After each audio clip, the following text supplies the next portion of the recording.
The morning light, usually a welcome guest in our meticulously curated living room, felt almost invasive. It highlighted the pristine surfaces, the carefully arranged cushions, the framed photographs that showcased a life I believed was perfect. Amelia hummed a tune, a light, airy melody that should have brought me comfort. Instead, it grated on my nerves, a discordant note in the symphony of my otherwise ordered existence. I watched her, the way she moved, the slight sway of her hips as she adjusted the lilies in the crystal vase. Each gesture, once a source of quiet admiration, now felt like a performance, a carefully crafted illusion. I held the newspaper, the crisp pages rustling in my hands, but the words blurred before my eyes. My focus was entirely on her, on the subtle changes I had begun to notice. A distance, a preoccupation, a subtle shift in the way she looked at me, or rather, didn't look at me. It was like watching a familiar landscape slowly morph into something alien, something unsettling. We had built this life together, brick by painstaking brick. Our home, our careers, our social circle, all meticulously planned, all perfectly executed. We were the envy of our peers, the model couple, the embodiment of success and contentment. Or so I believed. I had always prided myself on my ability to read people, to understand the unspoken nuances of their emotions. But I had been blind, utterly and completely blind. The contentment I had felt, the sense of security and unwavering trust, now felt like a cruel joke. I had been living in a carefully constructed fantasy, a bubble of my own making. And now that bubble was about to burst. I remembered the early days of our relationship, the whirlwind of excitement and passion, the feeling that we were destined to be together. We had shared dreams, ambitions, and a deep, unwavering connection. Or so I thought. The memory of her laughter, her touch, her whispered promises, now felt like a phantom limb, a painful reminder of what I had lost. The silence in the room was thick, heavy with unspoken questions and growing suspicion. I could feel the tension radiating from Amelia, a subtle unease that she tried to mask with her cheerful facade. But I saw through it, saw the cracks in her carefully constructed persona. I folded the newspaper, the sharp crease echoing in the stillness. I needed to know, to understand. The uncertainty, the gnawing suspicion, was unbearable.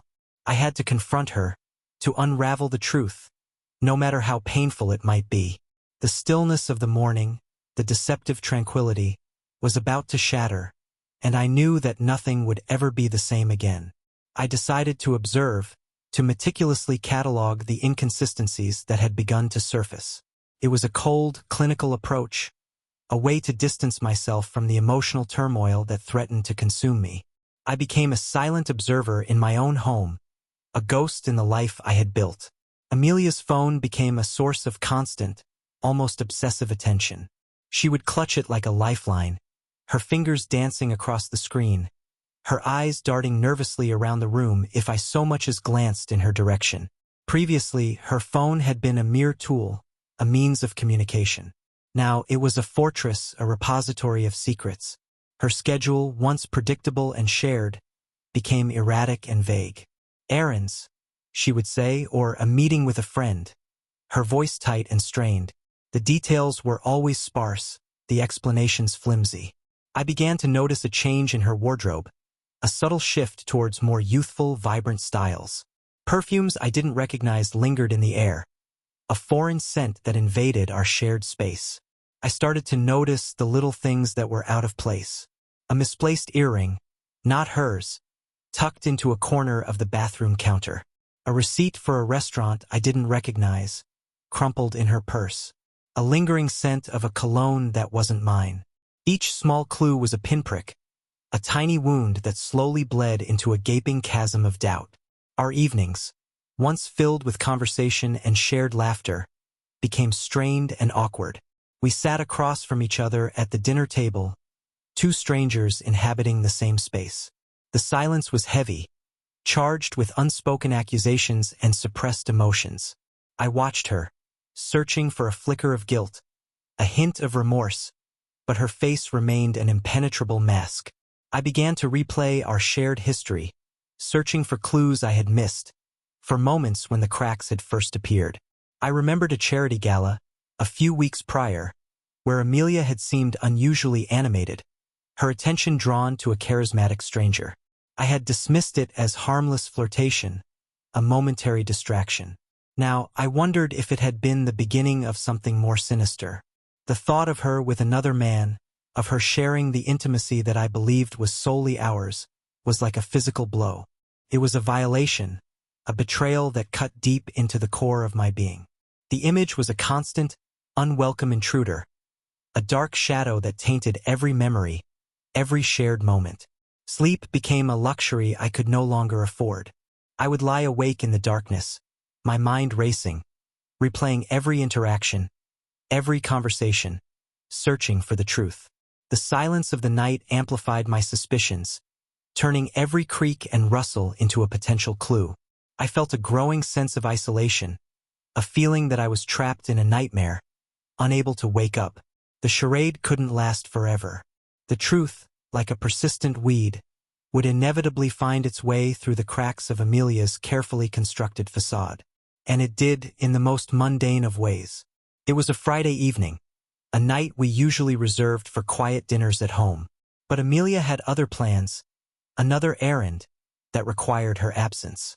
I watched her leave, her perfume lingering in the air like a taunt. As the door clicked shut, I felt a surge of resolve. I would not be a passive observer in my own life. I would uncover the truth no matter the cost. I followed her, maintaining a discreet distance. My heart pounded in my chest, a drumbeat of anticipation and dread. She led me to a trendy restaurant, a place I knew we had never been to together. I watched as she greeted a man whose face I recognized from the charity gala, the charismatic stranger, Julian. They sat at a corner table, their laughter echoing through the dimly lit space. I watched them, my stomach churning with a mixture of rage and nausea. Their intimacy was undeniable, their connection palpable. They touched, they laughed, they shared secrets in hushed tones. It was as if I were watching a play, a cruel parody of my own life. I sat in my car, hidden in the shadows, and watched them for hours. The anger that had been simmering within me now boiled over, threatening to consume me. I wanted to confront them, to unleash my fury, but I held back. I needed more than just confirmation. I needed proof, undeniable evidence that would shatter Amelia's lies and expose her betrayal. The following days were a blur of surveillance and investigation. I hired a private detective, a man whose name I can no longer recall, a shadowy figure who moved in the murky underworld of secrets and lies. He provided me with the evidence I needed: photographs, phone records, even a hotel reservation in Julian's name. The details were excruciating, each one a fresh wound that deepened the betrayal. I learned of their secret rendezvous, their whispered phone calls, their stolen moments of passion. I learned of the lies Amelia had spun, the elaborate web of deceit she had woven to maintain her double life. The woman I had loved, the woman I had trusted with my life, was a stranger, a master manipulator who had shattered my world. The knowledge was both a burden and a liberation. It confirmed my worst fears, but it also freed me from the agonizing uncertainty. I was no longer a victim, a pawn in her game. I had the power, the knowledge, and the resolve to fight back. The unveiling had begun, and with it, the seeds of revenge were sown. The initial shock of discovery gave way to a chilling calm. A strange detachment settled over me, a numbness that allowed me to function, to plan, to plot. I became an actor, playing the role of the oblivious husband, the trusting partner. I watched Amelia, my eyes cold and calculating, observing her every move, every lie, every manufactured smile. I continued our routine, the charade of normalcy. We ate dinner together, the silence punctuated by the clinking of silverware. We slept in the same bed, the distance between us a vast, unbridgeable chasm. I attended social functions with her, my arm linked with hers, my smile a mask that hid the turmoil within. Amelia, oblivious to my knowledge, seemed to relax, her guard slipping. She became bolder, her phone calls more frequent, her absences more prolonged. It was as if she believed she had successfully pulled the wool over my eyes, that her deception was complete. Each stolen glance, each whispered conversation, fueled the fire of my resentment. I began to subtly withdraw emotionally and physically. I became less engaged in our conversations, less responsive to her touch. I feigned exhaustion, retreating to my study for hours on end, leaving her alone with her guilt and her lies. The distance between us grew, a palpable tension that filled the air. I watched her unravel, the strain of her deception taking its toll. The vibrant, carefree woman I had once known was replaced by a shadow of her former self. Dark circles formed under her eyes, her laughter lost its spontaneity, her smile a brittle facade. A part of me, the part that still clung to the remnants of love, felt a flicker of pity. But it was quickly extinguished by the overwhelming sense of betrayal. I meticulously documented her every move, every lie, every transgression. I collected evidence, building a case against her, a dossier of her infidelity. It was a cold, calculated process, devoid of emotion. I was no longer the loving husband, the trusting partner. I was a hunter, stalking his prey, patiently waiting for the right moment to strike. The mask of indifference was my shield, my armor against her deceit. It allowed me to observe, to plan, to prepare for the inevitable confrontation. I knew that the truth would come out, that the facade would crumble. And when it did, I would be ready. The moment of truth arrived on a bleak, rain-swept evening. Amelia returned home late, her clothes damp, her hair disheveled. The scent of Julian's cologne clung to her like a second skin. I sat in the living room, the only illumination coming from the flickering fireplace, casting long, dancing shadows on the walls. "Daniel," she began, her voice hesitant, "I'm so sorry. I got caught in the rain. Traffic was terrible."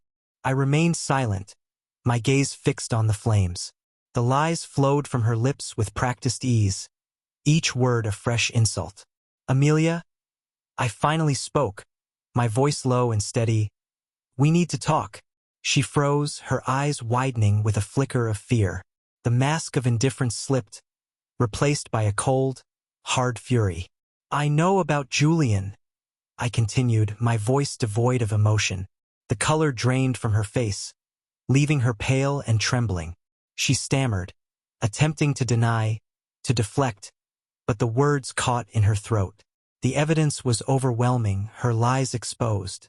I laid out the photographs, the phone records, the hotel reservation. Each piece of evidence was a hammer blow, shattering her carefully constructed facade. She crumbled before my eyes, her tears a pathetic attempt to elicit sympathy. "Please, Daniel," she pleaded. "I'm so sorry. It was a mistake. I never meant to hurt you." Her words were hollow, meaningless. The betrayal was a gaping wound, a deep chasm that could never be bridged. "A mistake," I scoffed, my voice laced with contempt. "Months of deceit, of lies, of stolen moments. That's not a mistake, Amelia. It's a choice." The confrontation was brutal, a stripping away of pretense and illusion. I spared her no detail, no accusation. I wanted her to feel the full weight of her betrayal, the depth of the pain she had inflicted.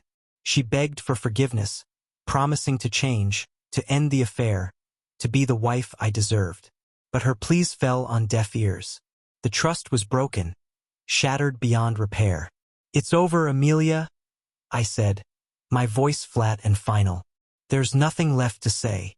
She left that night, her belongings packed in a suitcase, her tears leaving streaks on her carefully applied makeup.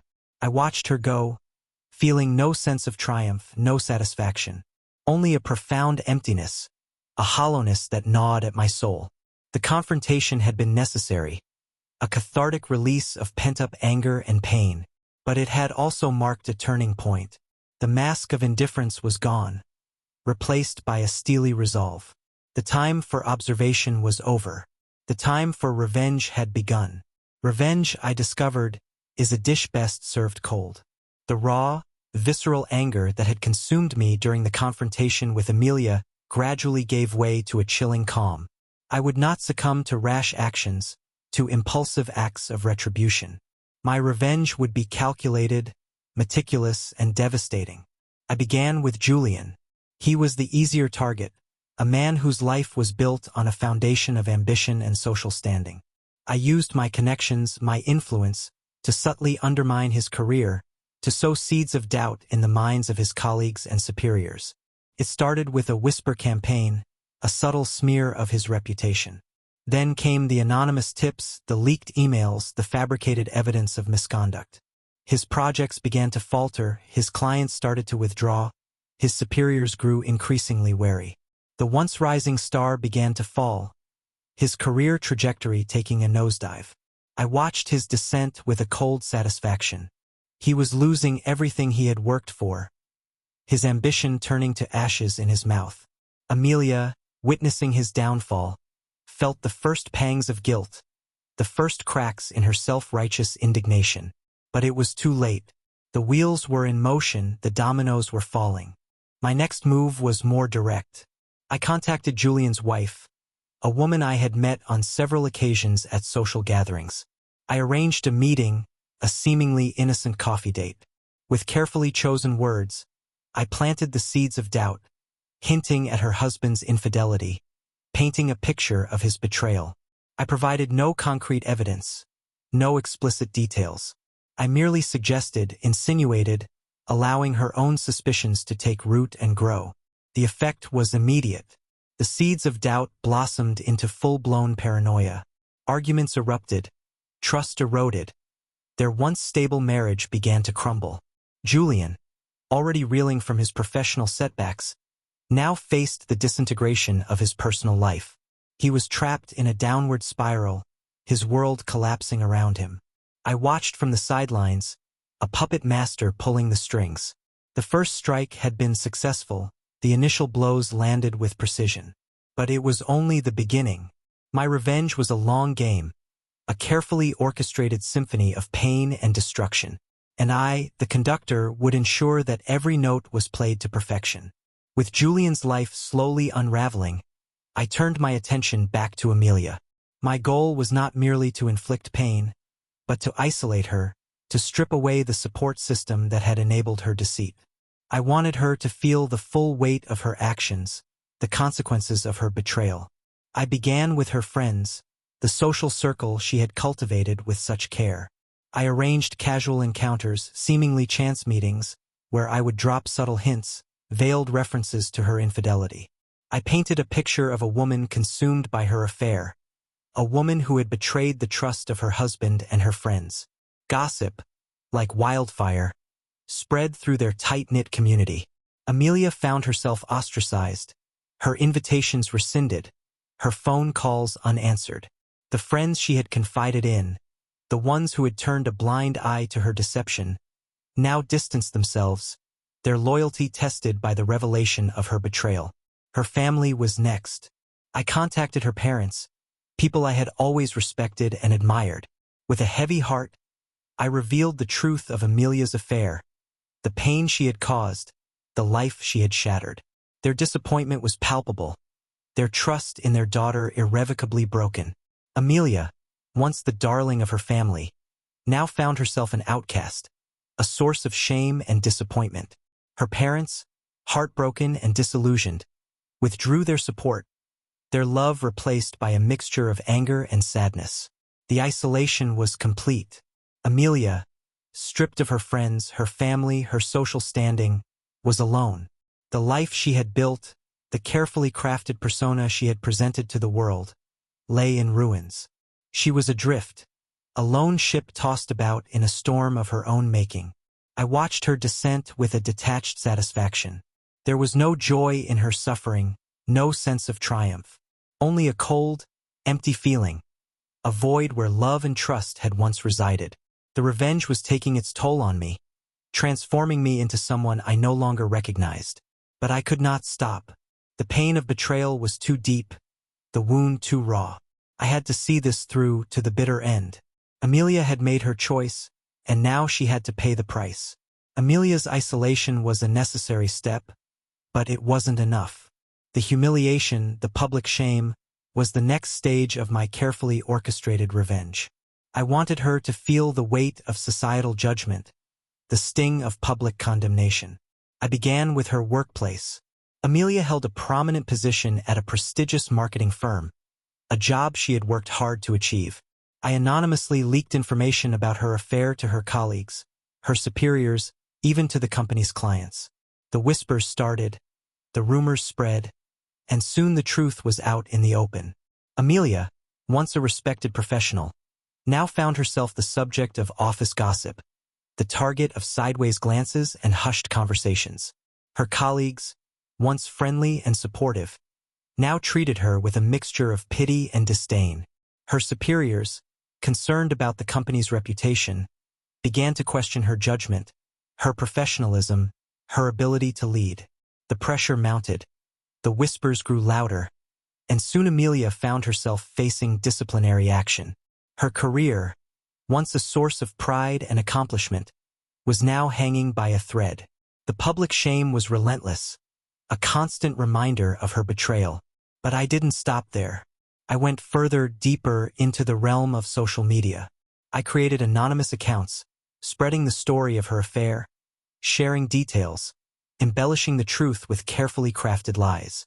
The online world, with its insatiable appetite for scandal, lapped it up. Amelia's name became synonymous with infidelity, her face plastered across gossip websites and social media platforms. The comments were brutal, the judgment swift and merciless. She was labeled a homewrecker, a liar, a cheat. Her reputation, once pristine, was now tarnished beyond repair.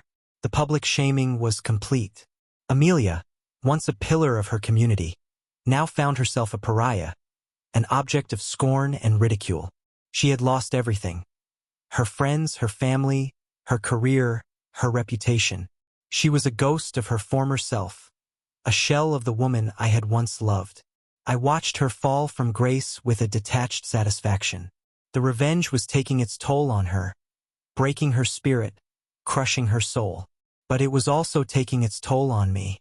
The darkness was consuming me, transforming me into someone I no longer recognized.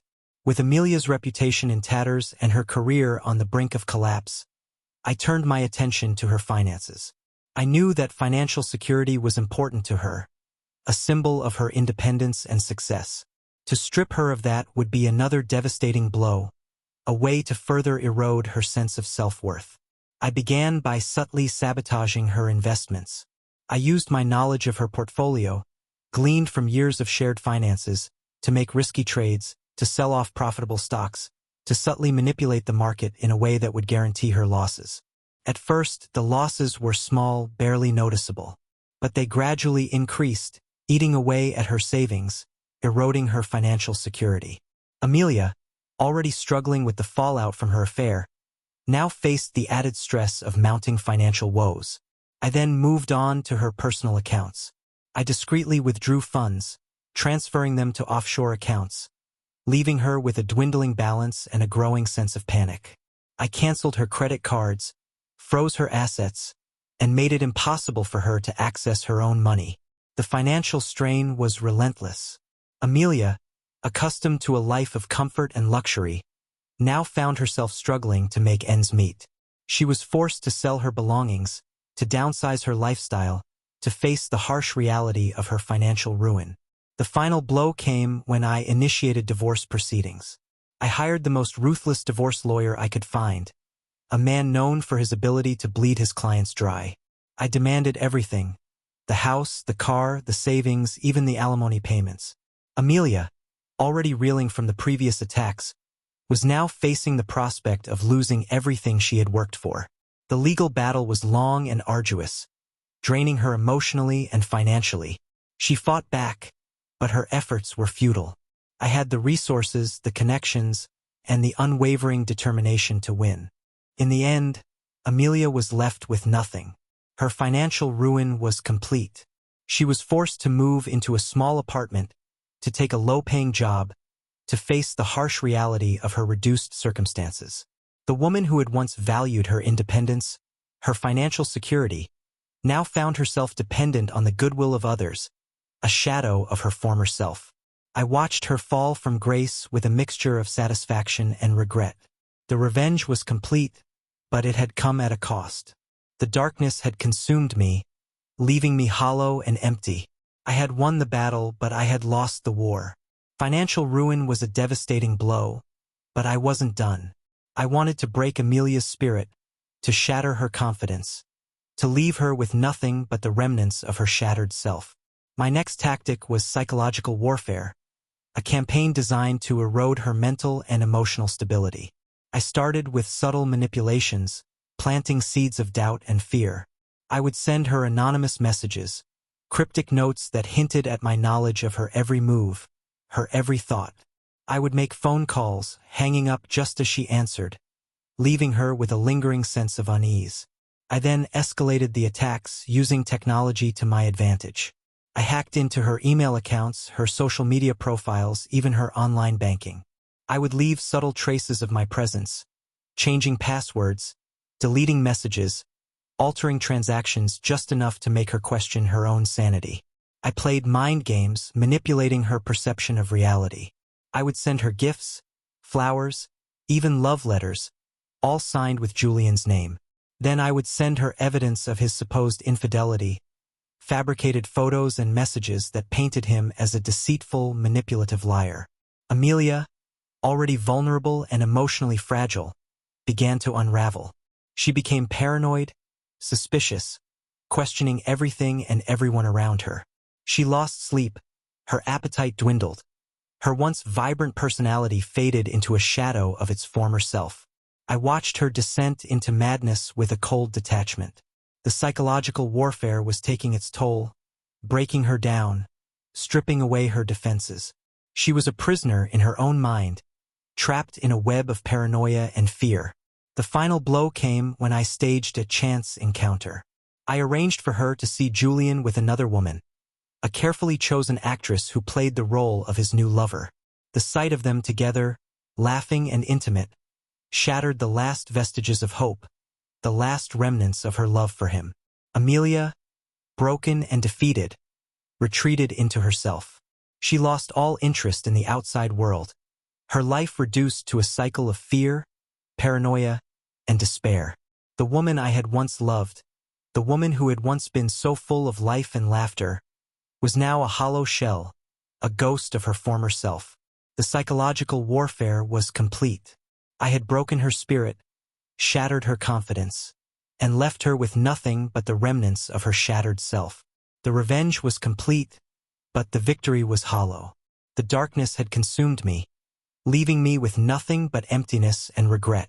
My carefully orchestrated campaign of revenge was almost complete. Amelia and Julian were shadows of their former selves, their lives in ruins. Yet, a gnawing sense of unease lingered within me. The darkness that had fueled my actions had also taken root in my soul, leaving me hollow and dissatisfied.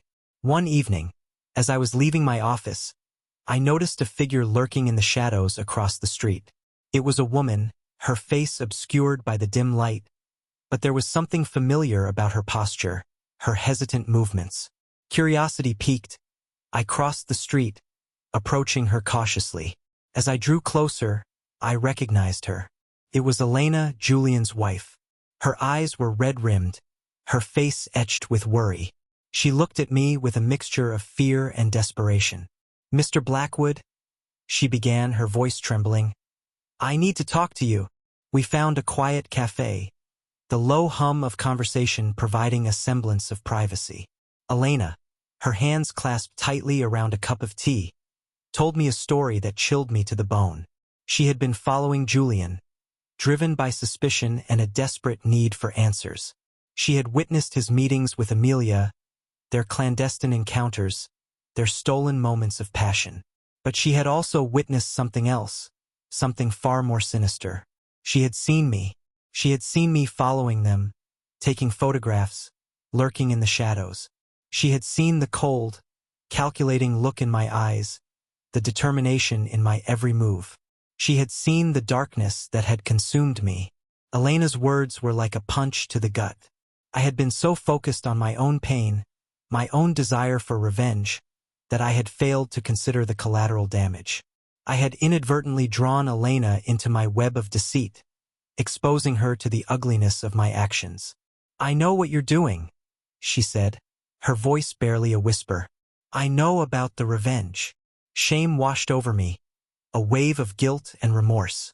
I had not only destroyed Amelia and Julian's lives, but I had also dragged Elena into the abyss, inflicting pain and suffering on an innocent victim. Elena's revelation was a wake-up call, a stark reminder of the consequences of my actions. I had become the very thing I despised, a manipulator, a destroyer of lives. The darkness had consumed me, blinding me to the pain I was inflicting on others. I looked at Elena, her face etched with fear and pain, and I knew that I had to stop. The revenge had gone too far, the damage was irreparable. I had to find a way to atone for my sins, to make amends for the pain I had caused. Elena's words echoed in my mind, a constant reminder of the devastation I had wrought. The darkness that had driven me for so long began to recede, replaced by a gnawing sense of guilt and a desperate need for redemption. I knew that I couldn't undo the past, but I could try to mitigate the damage, to offer some semblance of solace to those I had wronged. I started with Elena. I confessed everything, laying bare my motives, my actions, my descent into darkness. I offered her my apologies, acknowledging the pain I had inflicted on her. I provided her with the resources she needed to rebuild her life, to escape the shadow of Julian's betrayal and my revenge. I couldn't erase her suffering, but I could offer her a chance at a fresh start. Then I turned my attention to Amelia. I knew that forgiveness was unlikely, perhaps even impossible, but I felt compelled to try. I contacted her, requesting a meeting, bracing myself for her anger and resentment. We met in a neutral setting, a quiet park on a crisp autumn day. Amelia looked weary, her eyes haunted by the pain she had endured. She listened to my apologies, her face impassive, her gaze unwavering. "It's too late, Daniel," she said, her voice devoid of emotion. "You've taken everything from me. My friends, my family, my career, my reputation. You've left me with nothing." I acknowledged her pain, her anger, her right to hate me. I offered her financial restitution, a way to rebuild her life, to start anew. But I knew that money couldn't erase the scars, couldn't heal the wounds I had inflicted. "I don't want your money," she said, her voice laced with bitterness. "I want my life back. I want the woman I used to be." I knew that was something I couldn't give her. The damage was done, the past was irreversible. All I could offer was my remorse, my regret, and a promise to leave her alone, to allow her to rebuild her life in peace. The attempt at atonement was a painful, humbling experience. I had sought to inflict pain, to exact revenge, but in the process, I had destroyed myself. The darkness had consumed me, leaving me with nothing but emptiness and regret. I had won the battle, but I had lost the war.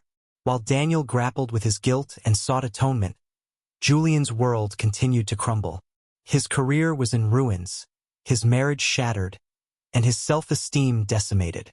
He spiraled into a dark abyss of despair, seeking solace in alcohol and self-destructive behavior. He lost his friends, his reputation, and any semblance of the life he once knew. One night, after a particularly heavy bout of drinking, Julian found himself wandering aimlessly through the city streets. He stumbled upon a homeless shelter, a place he would have once dismissed with a fleeting glance. But this time, something compelled him to enter. Inside, he encountered people who had lost everything, people who had faced unimaginable hardships. He listened to their stories, their struggles, their resilience. He saw in their eyes a reflection of his own pain, but also a glimmer of hope, a determination to survive. The experience was a turning point for Julian. He realized that he wasn't alone in his suffering, that others had faced far greater challenges and had found a way to persevere. He decided to seek help, to confront his demons, to rebuild his life from the ashes. He entered a rehabilitation program, battling his addiction and confronting the choices that had led to his downfall. It was a long and arduous journey, filled with setbacks and temptations. But with the support of his therapists and fellow patients, he slowly began to heal. He reconnected with his wife, Elena, offering her a sincere apology and acknowledging the pain he had caused her. He didn't expect forgiveness, but he hoped for a chance to earn back her trust, to rebuild their relationship on a foundation of honesty and respect. Julian's journey to redemption was far from over, but he had taken the first steps. He had faced his demons, acknowledged his mistakes, and committed himself to a new path. He knew that the road ahead would be long and challenging, but for the first time in a long time, he felt a glimmer of hope, a sense of purpose. Years passed. Daniel, haunted by his past, lived a solitary life, dedicating himself to charitable work, attempting to atone for his sins by helping others. He never remarried, the memory of Amelia's betrayal forever etched in his mind. He carried the weight of his actions, the knowledge that he had inflicted irreparable damage on the lives of those he had once loved. Amelia, after years of struggle, managed to rebuild a semblance of a life. She found a new career, a quiet existence far removed from the social circles she once frequented. The scars of her past remained, a constant reminder of her mistakes and the price she had paid. She never fully recovered from the betrayal, but she learned to live with the pain, to find strength in her resilience. Julian, having conquered his addiction, dedicated his life to helping others who struggled with similar demons. He became a counselor, sharing his story, offering hope and guidance to those who had lost their way. He reconnected with Elena. Their relationship forever changed, but built on a foundation of forgiveness and understanding. Daniel, now an old man, stood before a mirror, gazing at his reflection. He saw the lines etched on his face, the weariness in his eyes, the weight of his past reflected in his gaze. He had sought revenge, believing it would bring him peace, but it had only brought him pain and regret. He had learned a harsh lesson, that revenge is a destructive force, that it consumes the avenger as much as the victim. He had sacrificed his own happiness, his own peace of mind, in his pursuit of retribution. The story ends not with a sense of closure, but with a lingering sense of melancholy. The scars of betrayal and revenge remain, a testament to the destructive power of human emotions. The characters, forever changed by their experiences, carry the weight of their past, a reminder of the choices they made and the consequences they faced. The mirror reflects not only their physical appearance but also the enduring scars on their souls.